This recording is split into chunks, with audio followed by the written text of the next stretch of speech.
Hello, Assalamu alaikum my dear students. I am your teacher Zahid Hussain with a new video on English grammar. आज का हमारा video pronoun का 10th video है जिसमें हम types of pronoun clear कर रहे हैं। हमने प्रीवियस क्लासेस में personal pronoun, interrogative pronoun, demonstrative pronoun, relative pronoun, reflexive और एम्फेटिक प्रोनाउंस क्लियर किए हैं। उनके एग्जाम्पल्स और उनके यूजेज जो सेंटेंसेस में होते हैं वो भी हमने क्लियर किए हैं, और उनसे रिलेटेड जो सेंटेंसेस में एरर्स आते हैं वो भी हमने क्लियर किए हैं। आज का हमारा लेसन जो है that is on indefinite pronoun. आज का हमारा लेक्चर इंडेफिनिट प्रोनाउन पर है। सबसे पहले आए देखें कि इंडेफिनिट वर्ड की मीनिंग क्या है।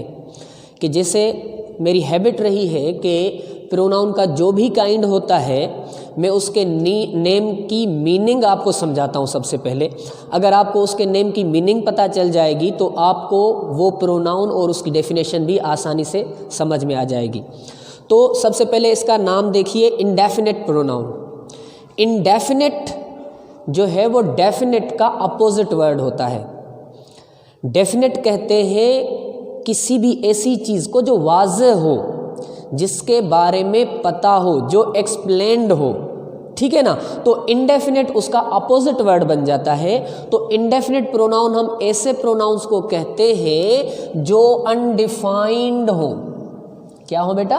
अनडिफाइंड हो, यानी वो जाहिर ना हो या उनके बारे में पता ना हो, वो अनस्पेसिफाइड हो, स्पेसिफाइड ना हो, ठीक है, या अननोन हो। तो हम कह सकते हैं कि indefinite pronouns are used instead of nouns which are undefined, unspecified are unknown. तो जब जिस नाउन की बात आप कर रहे हो या जिस प्रोनाउन की आप बात कर रहे हो वो सेंटेंस में अनडिफाइंड है, वो जाहिर नहीं, उसके बारे में हमें पता नहीं कि किस चीज़ या किस बंदे या किस पर्सन के बारे में बात की जा रही है, तो वहाँ पर हम इंडेफिनिट प्रोनाउन यूज़ करते हैं। तो इंडेफिनिट प्रोनाउन क्लियर हो गया कि indefinite pronouns are those pronouns which are undefined, unspecified और अननोन। तो ये हमेशा अनडिफाइंड, अनस्पेसिफाइड या अननोन नाउन्स की जगह पर हम ये प्रोनाउन यूज़ करते हैं, दैट इज़ इंडेफिनिट प्रोनाउन। ठीक है बेटा। तो इंडेफिनिट प्रोनाउन के कॉमन एग्जाम्पल्स जो हैं वो मैंने आपके सामने लिखे हैं, और उनको याद करने का भी बहुत ही आसान तरीका मैं आपको बताऊंगा। सबसे पहले हम देखते हैं कि उनके एग्जाम्पल्स क्या है। Someone, anyone, everyone and no one. ठीक है। उसके साथ somebody, anybody, everybody, nobody. Same something, anything, everything and nothing. तो ये कॉमन एग्जाम्पल्स हैं इंडेफिनिट प्रोनाउंस के जो हम अपने सेंटेंसेस में यूज़ करते हैं ऐसे नाउन्स की जगह पर, या ऐसे नाउन्स के लिए यूज़ करते हैं जो अनडिफाइंड होते हैं या अनस्पेसिफाइड होते हैं। तो इनको याद करने का बहुत ही आसान तरीका है। जितने भी वर्ड्स आप वन से स्टार्ट करो, यानी वन से स्टार्ट या वन पे एंड होने वाले वर्ड्स, जैसे someone, anyone, everyone, no one. ठीक है। तो इन सब सम, एनी, एवरी या नो के लास्ट में वन आता है। तो वन से जो वर्ड्स बनेंगे वो आसान है याद करने के लिए कि someone, anyone, everyone, no one. Clear. तो चारों एग्जाम्पल्स आपको आसानी से याद हो जाएंगे। लेकिन यहाँ पर एक बात आप नोट कीजिएगा कि जब भी इंडेफिनिट प्रोनाउन हम यूज़ करते हैं या लिखते हैं समवन या एनीवन या एवरीवन, तो सम और वन के बीच में स्पेस नहीं होती।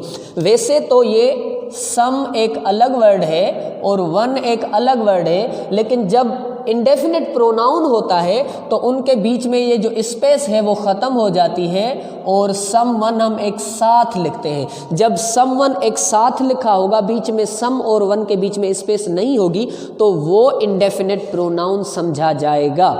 समवन, एनीवन, एवरीवन, इन तीनों के बीच में देखो कोई स्पेस नहीं है। सम और वन के बीच में स्पेस नहीं, एनी और वन के बीच में नहीं, एवरी वन के बीच में भी स्पेस नहीं। लेकिन नो वन जो है वो आप नो और वन के बीच में स्पेस ज़रूर दीजिएगा।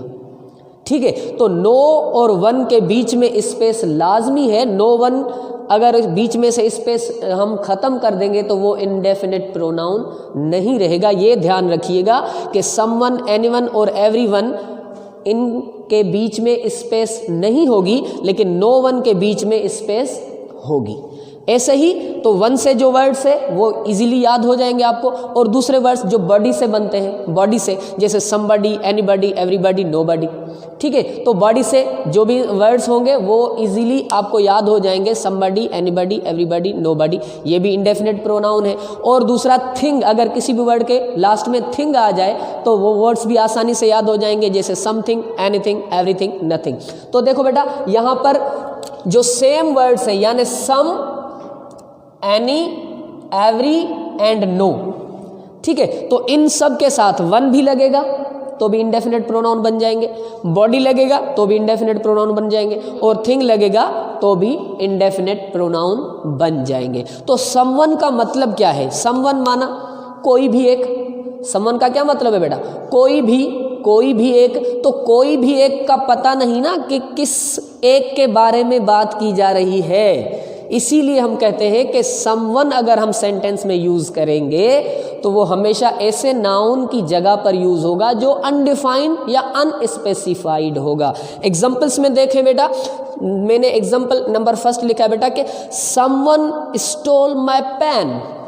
क्या है बेटा? समवन स्टोल माय पेन, किसी ने मेरी पेन चुराई, ठीक है। तो समवन स्टोल माय पेन, किसी ने मेरी पेन चुराई, तो वो कौन है वो क्लियर नहीं, वो अनस्पेसिफाइड है या वो अनडिफाइंड है, वो पता नहीं कि अहमद है, अली है, कौन है, तो इसीलिए मैंने समवन यूज़ किया है। तो समवन जिस नाउन की जगह पर यूज़ हुआ है वो नाउन अनस्पेसिफाइड है, ठीक है। ऐसे ही सेकंड सेंटेंस देख लीजिए, did you see anyone at the office? Did you see anyone at the office, क्या आपने ऑफिस में किसी को देखा? तो किसी को देखा, ये मतलब इससे जाहिर है कि वो पता नहीं कि मेल है, पता नहीं कि वो फीमेल है, वो डिफाइंड नहीं है, अनडिफाइंड है, अनस्पेसिफाइड है, इसीलिए हमने एनीवन यूज़ किया है। Someone stole my purse, someone भी अनडिफाइंड है। Did you see anyone at the office, तो एनीवन भी अनडिफाइंड है, पता नहीं कि किस नाउन के बारे में बात की जा रही है, इसीलिए हमने एनीवन यूज़ किया है। थर्ड सेंटेंस देख लीजिए कि everyone had enjoyed the party. Everyone had enjoyed the party, हर एक ने पार्टी एंजॉय की। हर एक ने मतलब जो भी ग्रुप था, जो भी वहाँ ग्रुप था, जितने भी लोग थे, जितने भी बंदे थे, उन सब ने पार्टी एंजॉय की। तो यहाँ पर भी तकरीबन जितने भी ग्रुप थे वो पूरे ग्रुप की बात की जा रही है, जितनी भी गैदरिंग थी उस पूरे गैदरिंग की बात की जा रही है, किसी भी एक या किसी भी स्पेसिफाइड या डिफाइंड बंदे की बात नहीं की जा रही। तो everyone had enjoyed the party, ये अनस्पेसिफाइड नाउन की जगह पर यूज किया गया है। फोर्थ एग्जांपल देख लीजिए बेटा कि something strange has happened. Something strange had happened, कुछ अजीब हो गया है, कुछ अजीब हो गया है। तो क्या हुआ है? समथिंग। तो समथिंग जो हुआ है वो डिफाइंड नहीं है, वो क्लियर नहीं है, इसीलिए हमने कहा है कि समथिंग स्ट्रेंज हैज हैपेंड, कुछ अजीब हुआ है। क्या अजीब हुआ है? वो डिफाइंड नहीं है। तो हम कहेंगे कि समवन, एनीवन, एवरीवन और समथिंग ये इनडेफिनेट प्रोनाउंस हैं। इनमें आप ये समझ रहे होंगे कि समवन, एनीवन एंड एवरीवन हम पर्सन्स के लिए यूज़ करते हैं। किसके लिए यूज़ करते हैं बेटा? यहाँ पर पर्सन्स की बात हो रही है, तो पर्सन्स के लिए समवन, एनीवन या एवरीवन यूज़ करेंगे। और समथिंग जो है ये किसी थिंग के लिए यूज़ होता है, ये पर्सन के लिए यूज़ नहीं होता। तो हम कह सकते हैं कि कोई भी ऐसा नाउन या ऐसा प्रोनाउन जो अनडिफाइंड हो, अनस्पेसिफाइड हो, उनको मेंशन करने के लिए हम हमेशा इंडेफिनिट प्रोनाउन यूज़ करते हैं और इंडेफिनिट प्रोनाउंस के एग्जाम्पल्स भी मैंने आपके सामने लिखे हैं और उनसे रिलेटेड कुछ सेंटेंसेस भी लिखे हैं। अभी हम और सेंटेंसेस देखेंगे और एग्जाम्पल्स देखेंगे इंडेफिनिट प्रोनाउन के कि वो कहाँ पर और किस तरीके से यूज़ होते हैं, और उसके साथ साथ हम इनसे रिलेटेड इंडेफिनिट प्रोनाउन से रिलेटेड जितने सेंटेंसेस में एरर्स आते हैं वो भी देखेंगे, क्योंकि इंडेफिनिट प्रोनाउन से रिलेटेड सेंटेंसेस में बहुत सारे एरर्स होते हैं। ये एरर्स काफ़ी टेस्ट में आते हैं, स्टूडेंट्स इनको देखकर कंफ्यूज हो जाते हैं, उनको पता नहीं चलता कि यहाँ पर हमने कौन सा इंडेफिनिट प्रोनाउन यूज़ करना है। और इंडेफिनिट प्रोनाउन के हिसाब से वर्ब में भी एरर्स आते हैं, प्रोनाउंस में भी एरर आते हैं, वो एरर अब हम देखेंगे। तो सबसे पहले ये देख लीजिए कि कौन से एग्जाम्पल्स हैं, इनकी अगर आप स्क्रीनशॉट लेना चाहें तो आप ले सकते हैं। जी, तो अब हम कुछ डिफरेंस देखेंगे इंडेफिनिट के कुछ एग्जाम्पल्स में। जो एग्जाम्पल्स है बेटा, अभी हम ये डिफरेंस देखेंगे कि समवन, समबडी, एनीवन, एनीबॉडी या एवरीवन और एवरीबॉडी में क्या डिफरेंस है और ये वर्ड्स कहाँ कहाँ पर यूज़ होते हैं। ठीक है, तो सबसे पहले आए देखें कि समवन, समबडी या एनीवन और एनीबॉडी कहाँ यूज़ होते हैं। तो बेटा इनमें कुछ डिफरेंस होता है। वैसे तो समवन या एनीवन या समबडी या एनीबॉडी हम पर्सन्स के लिए यूज़ करते हैं, लेकिन यहाँ पर आपने ये थोड़ा सा देखना होगा कि हम समवन या समबडी तब यूज़ करते हैं जब हम पॉजिटिव सेंटेंसेस लिखते हैं, यानी व्हेन वी आर राइटिंग और when we are composing assertive और डिक्लेरेटिव सेंटेंसेस, तो वहाँ पर हमने समवन या समबडी यूज़ करना है। तो समवन यूज़ करें या समबडी यूज़ करें, इनमें कोई ख़ास डिफरेंस नहीं है। आप समवन भी यूज़ कर सकते हो, समबडी भी यूज़ कर सकते हो, लेकिन वहाँ पर यूज़ करोगे जहाँ पर आप पॉजिटिव सेंटेंसेस यानी असर्टिव सेंटेंसेस की बात कर रहे हो। और उनके साथ साथ अगर आपका सेंटेंस रिक्वेस्ट का है, यानी उसमें अगर रिक्वेस्ट की गई है या ऑफ़र की गई है, ऑफ़र की बात हो, रिक्वेस्ट की बात हो या पॉजिटिव सेंटेंसेस हो, तो वहाँ पर आप समवन और समबडी यूज़ कर सकते हो। ठीक है, आप कुछ एग्जांपल्स देख सकते हो कि किस तरह हमने समवन और समबडी यूज़ किए हैं सेंटेंसेस में। फर्स्ट एग्जांपल देख लीजिए कि I saw someone at the office. I saw someone at the office, मैंने ऑफिस में किसी को देखा। तो ये एक पॉजिटिव सेंटेंस है, डिक्लेरेटिव सेंटेंस है, तो वहाँ पर हमने समवन यूज़ किया है। I saw someone at the office. ठीक है, तो मैंने किसी को ऑफिस में देखा, ये पॉजिटिव सेंटेंस है, और जिस नाउन या प्रोनाउन की बात की जा रही है वो अनडिफाइंड है, तो वहाँ पर हमने समवन यूज़ किया as an indefinite pronoun. Second sentence देख लीजिए बेटा कि can you send someone to clean the class. Can you send someone to clean the class, क्या आप किसी को भेज सकते हो क्लास साफ करने के लिए। तो ये एक रिक्वेस्ट की गई है, रिक्वेस्ट है और रिक्वेस्ट का क्वेश्चन है। ठीक है ना, तो रिक्वेस्ट में भी क्वेश्चन कर सकते हैं हम कि can you send someone to clean the class. यहाँ पर ये रिक्वेस्ट की गई है, तो हमने वहाँ पर भी जो इंडेफिनिट प्रोनाउन है समवन यूज़ किया है। थर्ड एग्जाम्पल देख लीजिए कि would you like to talk to me. Would you like to talk to me, क्या आप मुझसे बात करना पसंद करोगे। तो ये ऑफर है, ऑफर की गई है, तो यहाँ पर हमने वुड यूज़ किया है ऑफर के लिए। Would you like to talk to me, या अगर मी क्या है, डेफिनेट प्रोनाउन है ना, तो यहाँ पर आप मी की जगह पर कोई भी इंडेफिनेट प्रोनाउन यूज़ कर सकते हो, यानी would you like to talk to someone.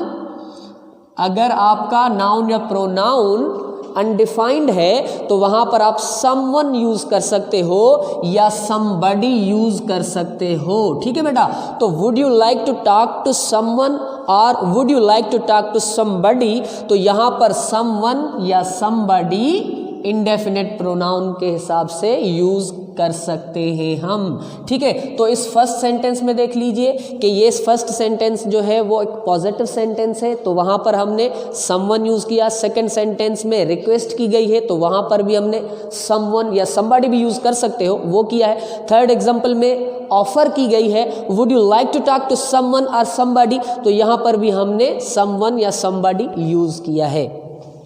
अब आए देखें एनीवन और एनीबॉडी में, तो समवन समबॉडी या एनीवन या एनीबॉडी में वही डिफरेंस होता है जो सम और एनी में होता है, ठीक है ना बेटा। तो जहाँ जहाँ पर हम सम यूज़ करते हैं वहाँ पर समवन या समबॉडी भी यूज़ कर सकते हैं, और जहाँ पर हम एनी यूज़ करते हैं वहाँ पर एनीवन या एनीबॉडी भी यूज़ कर सकते हैं। तो देख लीजिए कि एनीवन या एनीबॉडी हम वहाँ यूज़ करते हैं जब हम पॉजिटिव सेंटेंस की बात नहीं कर रहे होते, हम नेगेटिव सेंटेंसेस की बात कर रहे होते हैं, यानी हम एनीवन या एनीबॉडी नेगेटिव सेंटेंसेस में यूज़ करेंगे और उनके साथ साथ क्वेश्चंस में यूज़ करेंगे, लेकिन वो क्वेश्चंस इंफॉर्मेटिव होने चाहिए। कोई इंफॉर्मेशन हासिल करने के लिए उसमें ऑफर या रिक्वेस्ट ना की गई हो। अगर क्वेश्चन ऑफर या रिक्वेस्ट शो करेगा तो वहाँ पर आपने समवन या समबॉडी यूज़ करना है, लेकिन अगर कोई क्वेश्चन इंफॉर्मेशन के लिए, इंफॉर्मेशन हासिल करने के लिए पूछा गया है तो वहाँ पर आप एनीवन या एनीबॉडी यूज़ करोगे। एग्जाम्पल देख लीजिए कि I didn't see anyone at the office, यहां मैंने लिखा था I saw someone at the office, क्योंकि पॉजिटिव सेंटेंस था इसीलिए मैंने समवन यूज किया है, लेकिन यहां पर नेगेटिव सेंटेंस है I didn't see anyone at the office, तो डिडंट सी या नेगेटिव है ना, यहां पर देखो मैंने नॉट यूज किया है। तो जब सेंटेंस नेगेटिव बन जाता है तो हम समवन यूज नहीं करते, एनीवन यूज करते हैं, ठीक है बेटा। तो I didn't see anyone at the office में हमने एनीवन यूज किया है क्योंकि सेंटेंस नेगेटिव है।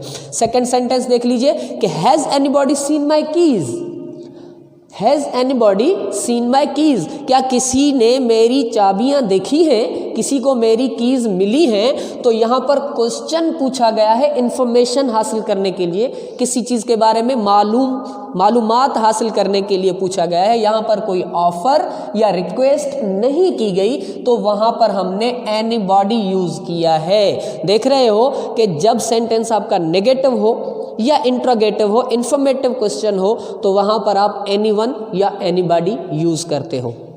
थर्ड देख लीजिए कि एवरीवन और एवरीबॉडी कहाँ यूज़ करते हैं। बेटा देख लीजिए कि जैसे समवन और समबॉडी में कोई डिफरेंस नहीं है, आप कहीं पर भी कोई भी वर्ड यूज़ कर सकते हो, ऐसे ही एनीवन या एनीबॉडी आप कहीं पर भी यूज़ कर सकते हो। ऐसे ही एवरीवन या एवरीबॉडी भी आप कहीं पर भी यूज़ कर सकते हो। सेंटेंस में आप अगर एवरीवन यूज़ करना चाहो तो भी आप कर सकते हो, एवरीबॉडी यूज़ करना चाहो तो भी कर सकते हो। ये सब वर्ड्स पर्सन्स के लिए यूज़ होते हैं, तो हम कहीं पर भी यूज़ कर सकते हैं, इन दोनों में से कोई भी यूज़ कर सकते हैं। कहाँ पर यूज़ करेंगे, यहाँ देख लीजिए कि एवरीवन और everybody use to refer all the people related to a group.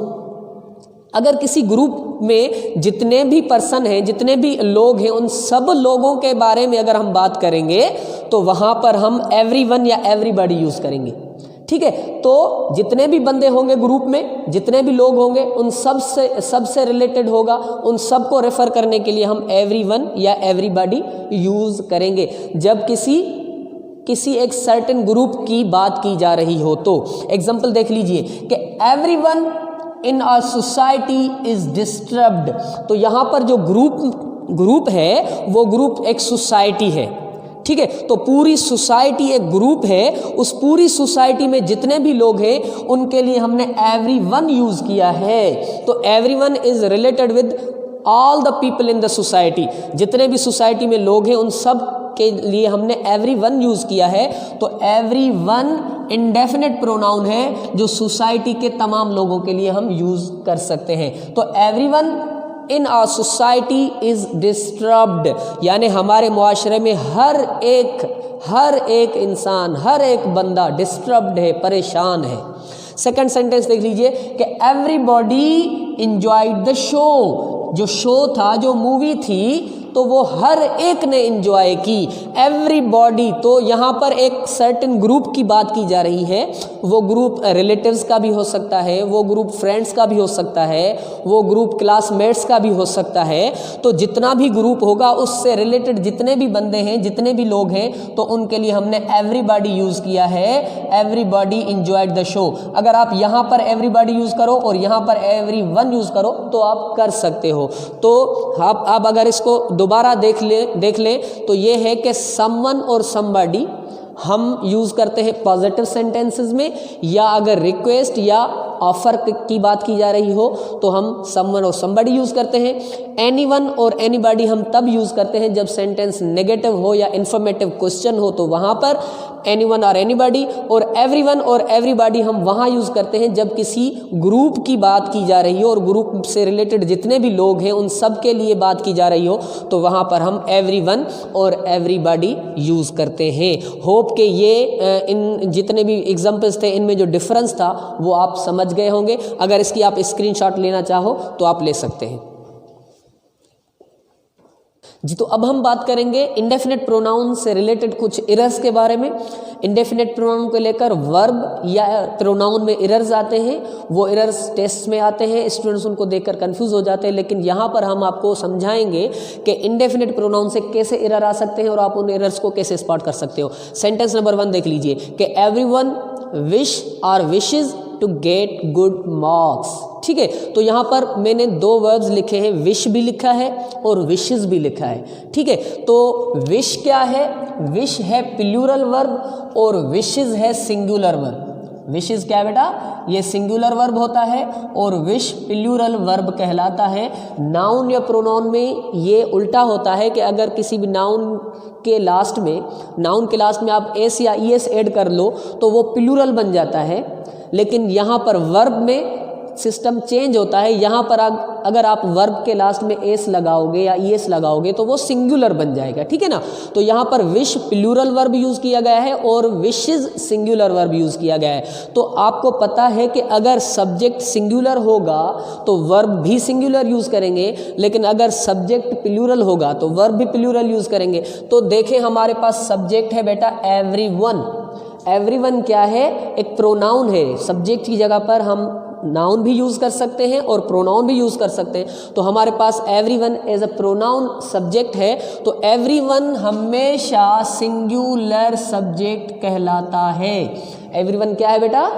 Singular subject है, तो सिंगुलर सब्जेक्ट हमेशा सिंगुलर वर्ब लेता है। ठीक है, तो हम कहेंगे everyone wishes to get good marks. हमारा विश जो है वो गलत हो जाएगा क्योंकि वो प्लूरल वर्ब है और प्लूरल वर्ब सिंगुलर सब्जेक्ट के साथ हम यूज़ नहीं करते। सेकेंड सेंटेंस देख लीजिए कि anybody can do his her और देयर वर्क। यहाँ पर मैंने हिज भी लिखा है, हर भी लिखा है और देयर भी लिखा है। आप समझते हो हिज हम इस्तेमाल करते हैं जब हमारा सब्जेक्ट क्या होता है?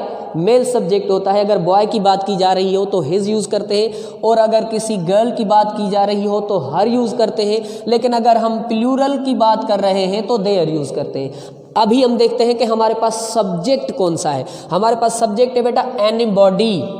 तो एनीबॉडी क्या है? इंडेफिनिट प्रोनाउन है। एनीबॉडी से ये पता नहीं चलता कि ये मेल है या फीमेल है, लेकिन हमें ये ज़रूर पता चलता है कि एनीबॉडी हमेशा सिंगुलर सब्जेक्ट कहलाता है। एवरीवन की तरह एनीबॉडी भी सिंगुलर सब्जेक्ट है, यानी सिंगुलर सब्जेक्ट है तो अपने साथ प्लूरल वर्ब तो नहीं लेगा या उसके साथ हम प्लूरल पजेसिव यूज़ नहीं करेंगे।